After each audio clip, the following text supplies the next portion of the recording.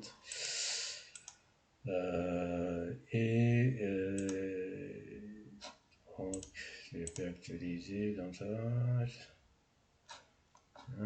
Si je fais par exemple exécuter, si j'exécute montre mon petit robot. Alors ça ce sont des trucs qu'on peut bypasser dans les phases de compilation. Ce sont des choses, des actions qui sont normaux.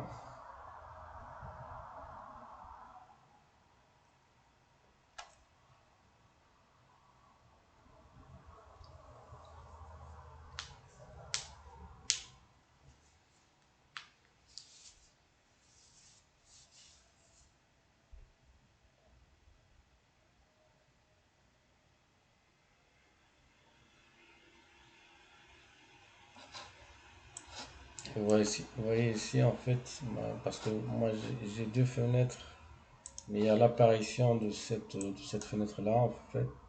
Et du coup, moi comme j'ai mis l'utilisation de WorkQ à false, donc on ne va pas utiliser le WorkQ, on va sélectionner le document manuellement. Là, je sélectionne mon document et je vais voir l'exécution de mon rôle, de mon script. Donc on commence par la digitalisation du document.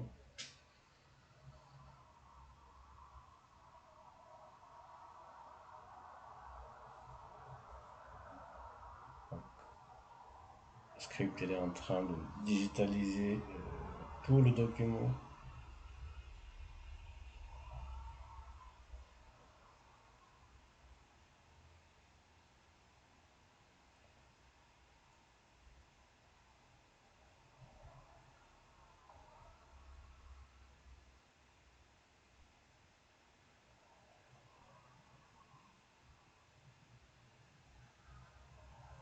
Donc là, il a terminé de digitaliser. Il va faire la classification automatique.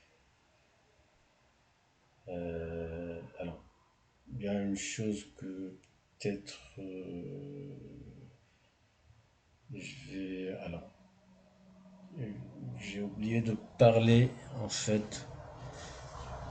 Là, le script nous a ouvert cette fenêtre en fait. Mais cette fenêtre-là, elle est basée sur la taxonomie en fait. Une taxonomie. Taxonomie en fait, c'est la création de modèles, de templates, euh, de modèles qui nous servent pour l'extraction de données qu'on veut extraire. Par exemple, ici, on a un modèle de certificat phénique, d'invoice, c'est-à-dire de facture. Un autre module W9, un autre module de facture. Je vais en revenir après, hein, parce que cette étape-là de classification, elle se base sur la taxonomie en fait. Donc si on ne fait pas très bien la première action de taxonomie, euh, ça va être un peu... on ne peut pas exécuter la classification en fait. Donc ici, en fait, notre script, il a bien fait la classification selon les modèles qu'on aura fournis, qu'on les a fournis, ou oui, pendant la phase de création de la taxonomie. Donc il a trouvé que la page 1, elle est 100%, ça match avec 100% pour le certificat Phoenix, oui. La deuxième page, c'est facture match bien avec les factures. Donc on voit ici en fait la taxonomie euh, qu'on a fait au préalable et qu'il veut remontrer en fait après l'exécution, comment on le fait de manière très simple. La taxonomie elle se base sur c'est modulable en fait, c'est selon le type et le modèle de document qu'on traite. Donc ici, c'est pour un but de démonstration, on a créé trois types de documents. Donc il y a le semi-structuré, documents structurés et d'autres documents. Donc, dans le document structuré, les semi-structurés, on a le Received Invoice. Les structurés, c'est de V9 et les autres, c'est ça en fait, c'est le certifié. Cette petite facture en fait de l'éclair par exemple. D'accord. Donc voilà, donc ça match. J'enregistre. Après, donc il classifie mes documents, il va finir. Donc voilà, il a fini son traitement. Il va ouvrir cette page-là. Donc c'est la page d'extraction. Donc pour chaque page, il va extraire. Donc ici, euh, comme j'ai mis en fait en trou la validation manuelle de l'étape d'extraction et de classification, c'est pour ça qu'on voit ces fenêtres-là apparaître. Là, on peut automatiser ça selon l'indice de confidence. Donc, par exemple, l'indice de confidence ici, de confiance ici 100%. Donc, on peut remodeler notre script pour que, par exemple, on n'aura pas besoin cette, de montrer cette fenêtre-là et de la valider automatiquement dès que le niveau de confiance est à 100%. Donc, par exemple, ici, pour la page 1, je vais valider mes données et je vais les soumettre pour la page 1. Là.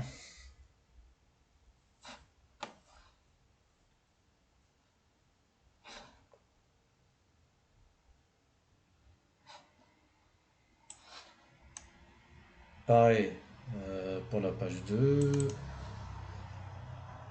Donc, ici on a un indice de confiance par exemple. Pour le name, c'est Sirius Serra 80. Ok, on valide ça. Donc, ça marche très bien. L'adresse des vendeurs, ok. L'adresse des vendeurs, c'est là. C'est un code valeur. Donc, voilà, c'est cette adresse-là. Donc c'est bon pour nous. Elle a bien extrait l'adresse. Le building name, c'est ok. L'indice de confiance est très élevé, 96%. Donc il a bien extrait l'information. La TVA, il a extrait, donc la TVA ici, elle est de TVA, elle est de 19%. Attendez, je sais pas. Ah, elle n'a pas mis de TVA, TVA en fait. La VAT number. Ah, alors, voilà. Donc, par exemple, ici, installer variable résidente. Ok. Qu'est-ce qu'on peut faire ici? Normalement, ok. Quel est mon compte? What? Donc il n'a pas arrivé à faire la boîte. Donc,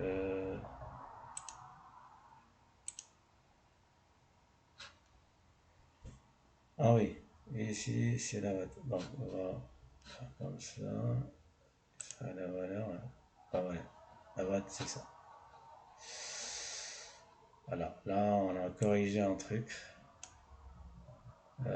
L'extraction, là, pour les autres valeurs, ça semble plutôt bien.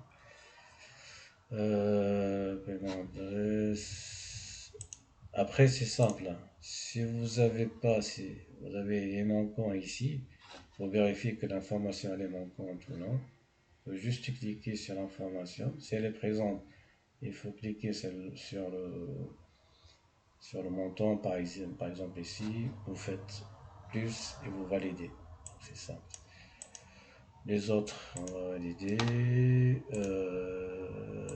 Voilà, voilà. Alors ici, c'est mon compte shipping charge. Bon, shipping charge, je sais pas, shipping charge déjà. Je pense qu'il n'y a pas, donc on va skipper, on va valider et skipper. Net amount, donc c'est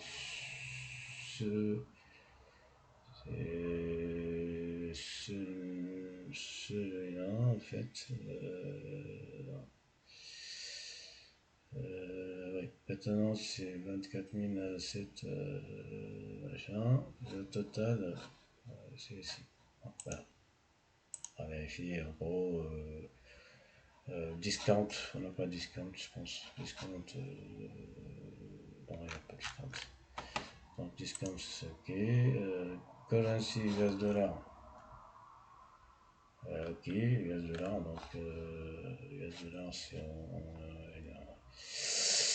USD. Alors USD, où est-ce qu'il a trouvé? C'est. Voilà, c'est ici.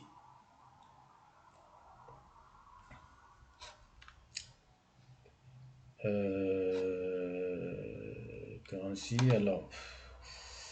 Oui. Euh,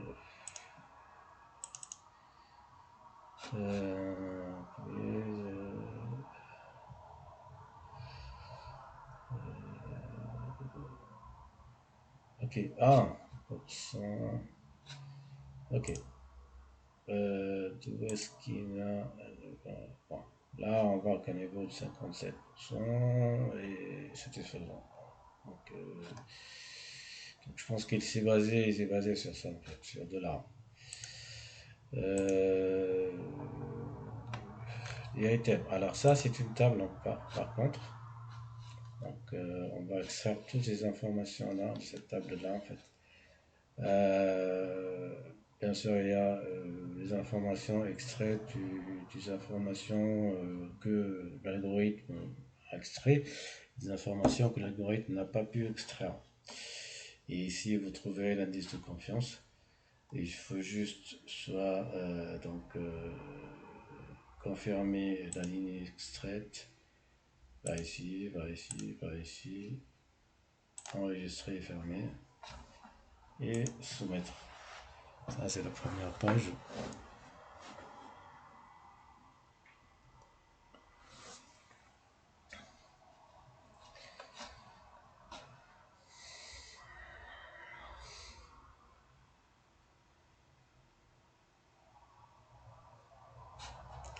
Donc ici, on passe, script passe à la deuxième page. C'est le même principe, il faut valider juste que les données ont été bien extraites et que voilà, donc on est bien sur le template W9. Donc le nom, il a bien extrait le nom, c'est Mike Shift. Vous voyez ici, c'est une écriture, c'est de l'OCR, carrément de l'OCR en fait, c'est une écriture manuelle. Donc il a bien fait son boulot, et l'indice de confiance il est très élevé. Le business name, donc ici il n'y a pas, donc c'est logique qu'il ne met pas, n'extrait pas, n'extrait pas. Individuel, c'est ici, donc c'est checké, donc voilà. Oui. C Corp, non. Donc, en fait, C Corp, c'est si, ce sont ces petits champs cochés. En fait, le script vérifie en fait si ces champs-là sont cochés en long, c'est-à-dire en fait, ce champ et ce champ, ce champ, ce champ, ce champ et ce champ. Donc ici non, non va bien que sinon en fait l'indice de confiance il est à 100, donc ici non, non. Alors 3C classification taxe LLC machin. Alors non extraite. Taxe classification, je sais pas. Taxe classification. Et je ne sais pas. Ah, ouais, c'est ça là. Ah, ok, n'a pas extrait. Hein, je pense que c'est ce champ-là, en fait, n'a pas extrait. 3G hour, c'est-à-dire ici, attends. Traduire des détails, il n'y a pas de des détails en fait. L'adresse, bien sûr, il a fait son adresse, donc 700, New York, le zip code. Et ici, c'est presque très efficace. On a toujours presque 100% de confiance. Montant, et par exemple, ici, c'est un truc intéressant aussi, dossier, l'utilisation de dossier, c'est la signature. Donc, on vérifie bien qu'il y a une signature. Donc, c'est un type on va, on va en parler tout à l'heure parce qu'on définit la première phrase, c'est la taxonomie, mais c'est très intéressant de vérifier si une signature existe sur un document ou non. Donc, aussi, on a la date. Voilà. On va se mettre.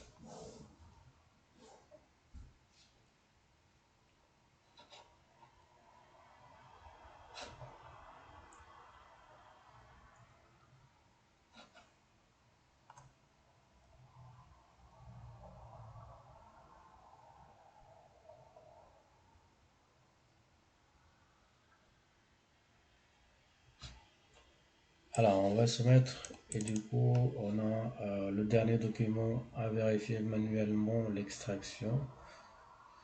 Le dog nom, donc c'est dog zone en fait. Voilà, ça, ce sont des champs qu'on a prédéfinis au niveau de la taxonomie. En fait. Là, on va valider receipt date, la date. C'est on va vérifier tout ce qui est alors la currency SDJ, alors pourquoi il a mis en 16 parce que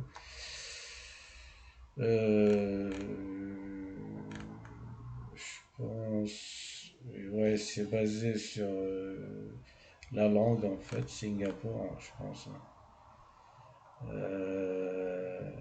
Voilà je pense que c'est Singapour. Et c'est basé sur une de ces informations-là pour dire que c'est Singapour de la donc, voilà. Les items, hein, donc les items, ce sont en fait les valeurs pour cette table-là. On voit que l'indice de confiance est assez élevé, donc on va faire juste, on va valider donc les informations extraites. On va confirmer les informations déjà extraites et on va enregistrer et on va se mettre. Et notre travail est terminé. Alors juste une étape incontournable et c'est la première étape qu'il faut faire en fait. c'est ce qu'on appelle la définition de la taxonomie. La définition de la taxonomie, c'est-à-dire en fait, ici on va définir nos templates de pages et template de page et qu'est-ce qu'on veut extraire comme information. Par exemple, on a vu pour la page 1, on veut par exemple le nombre,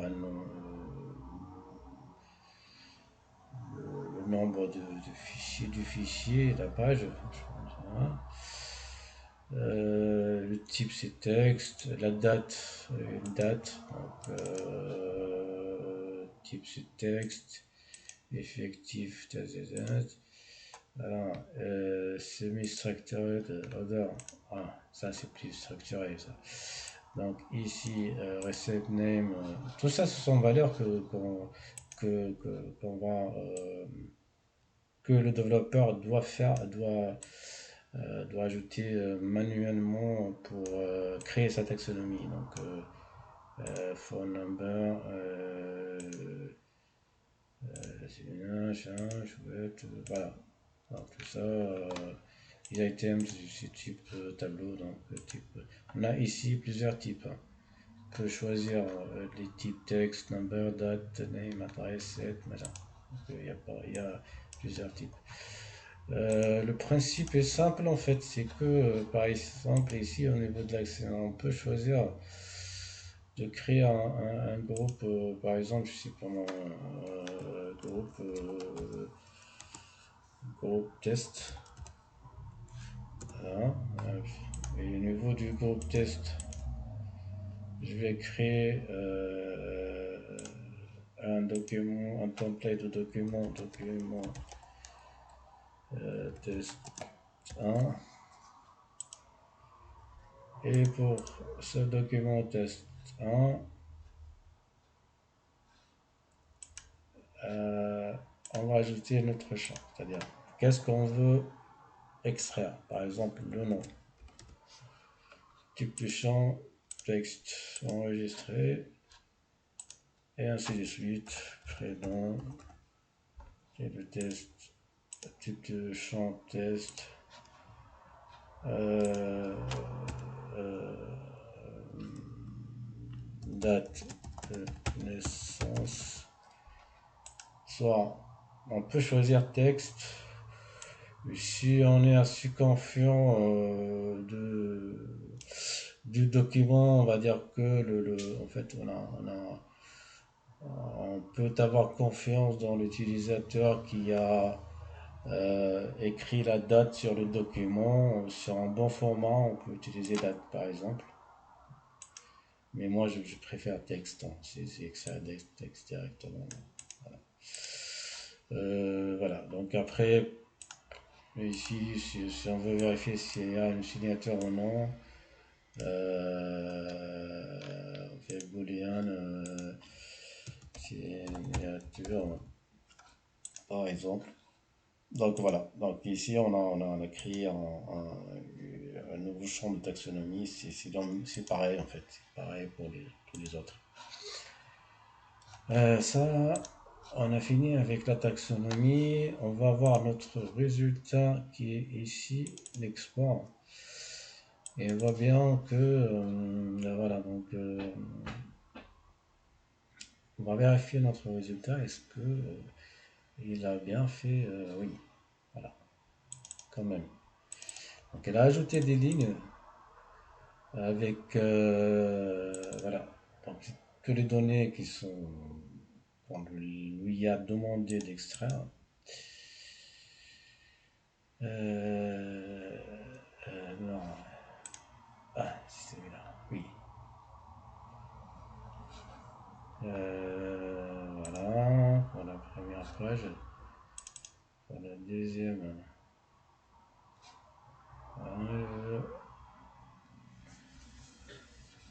Voilà.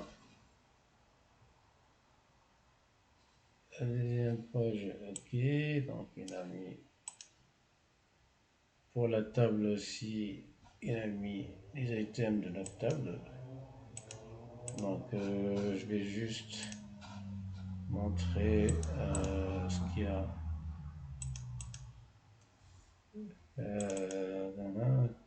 Magic document. Donc ce qu'il a extrait ici, c'est ce de, je pense, ouais, c'est ça là. Donc ce sont ces informations là. Donc c'est toutes ces informations. Donc il a extrait, et la table il a extrait. Ouais. Il a formaté déjà les informations. Et date. Ouais, c'est bien ça, c'est l'adresse. Ah oui, ici c'est l'indice de confiance pour chaque champ. Ok, ah, c'est bien ça. Après, voilà, donc ce sont les valeurs qu'on veut extraire avec euh,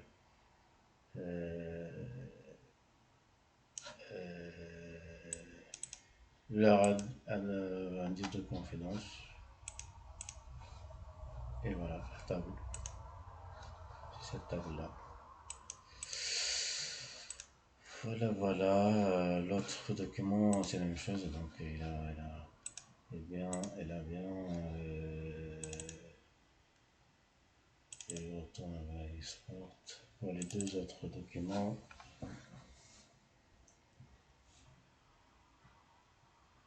il les a bien. Et elle a l'indice, chaque champ avec son indice de confidence. Indice de confidence lors de l'extraction, de l'exécution du script. Hein. Il faut être vigilant là-dessus. Hein. C'est une valeur qui diffère d'une exécution à une autre. Alors, voilà. Après, il y a tous les champs. Tous les champs nécessaires. Tous les champs qu'on veut extraire, qui sont extraits. Donc, le robot, il a bien fait son boulot. C'est pareil pour la quatrième page, la plus difficile à faire, c'est-à-dire c'est celle-là.